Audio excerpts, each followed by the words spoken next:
اب میں آپ کو ایک حدیث سنانے چلا ہوں جس میں ایک عجیب نقشہ سامنے آتا ہے کہ یہ مہدی جب ظاہر ہوں گے تو کس طور سے ظاہر ہوں گے، ان کے ظہور کی کیفیت کیا ہوگی، کیف یظہر۔ یہ روایت ہے حضرت ام سلمہ سے رضی اللہ تعالی عنہا، حضور کی زوجہ محترمہ ہیں، فرماتی ہیں ام سلمہ عن النبی صلی اللہ علیہ وسلم قال یکون اختلاف عند موت خلیفۃ۔ حضور نے فرمایا ایک خلیفہ کی موت پر اختلاف واقع ہو جائے گا، خانہ جنگی ہو جائے گی۔ فَيَخْرُجُ رَجُلٌ مِّنْ أَهْلِ الْمَدِينَةِ حَارِبًا إِلَىٰ مَكَّةَ، پھر مدینے کے لوگوں میں سے ایک شخص نکلے گا، بھاگے گا اور جا کر پناہ لے گا اور چھپ جائے گا مکے میں۔ فَيَأْتِيهِ نَاسٌ مِّنْ أَهْلِ مَكَّةِ، پھر اس کے پاس آئیں گے اہل مکہ کے لوگ، فَيُخْرِجُونَهُ، اور اسے نکالیں گے، جہاں وہ چھپے ہوئے ہوں گے وہاں سے نکالیں گے۔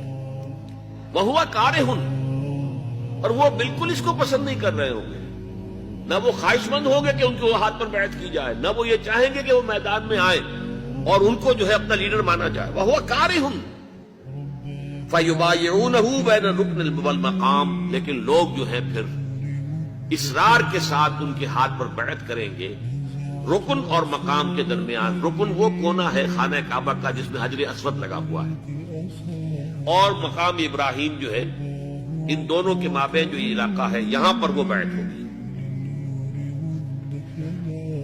وَيُبْعَثُ إِلَيْهِ بَعْثٌ مِّنَ الشَّامِ، ان کے خلاف ایک لشکر بھیجا جائے گا شام سے۔ نہیں کہا جا سکتا کہ باسی حکومت اس وقت کی جو ہے اس کی طرف سے کوئی مسئلہ اس طرح کا اٹھ کھڑا ہو، اس لیے کہ ابھی تو بہرحال باسی حکومت وہاں ہے۔ فَيُخْسَفُ بِهِمُ بِالْبَيْضَاءِ بَيْنَ مَكَّةَ وَالْمَدِينَةِ، پھر اللہ تعالیٰ اس لشکر کو مکے اور مدینے کے درمیان وادی بیضاء میں دھسا دے گا، زمین کے اندر پورے کے پورے لشکر۔ فَإِذَا رَأَى النَّاسُ ذَلِكَ، جب لوگ یہ دیکھیں گے کہ اتنی بڑی نشانی ظاہر ہو گئی، أَتَاهُ أَبْدَالُ الشَّامِ وَعَصَائِبٌ من العراق فَيُبَايِعُونَهُ، اب شام سے سارے کے سارے جو اولیاء اللہ ہیں وہ بھی آئیں گے، اور عراق سے جوق در جوق لوگ آئیں گے اور اسے بیعت کریں گے۔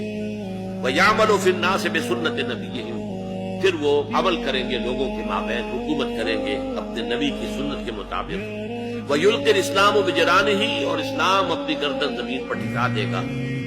وَالْأَرْضَ فِي الْأَرْضِ، زمین میں۔ فَيَلْبَسُ 7 سنین، پھر وہ 7 برس تک حکمران رہیں گے۔ ثم يتوفى، پھر ان کا انتقال ہوگا۔ وَيُصَلِّي عَلَيْهِ الْمُسْلِمُونَ، اور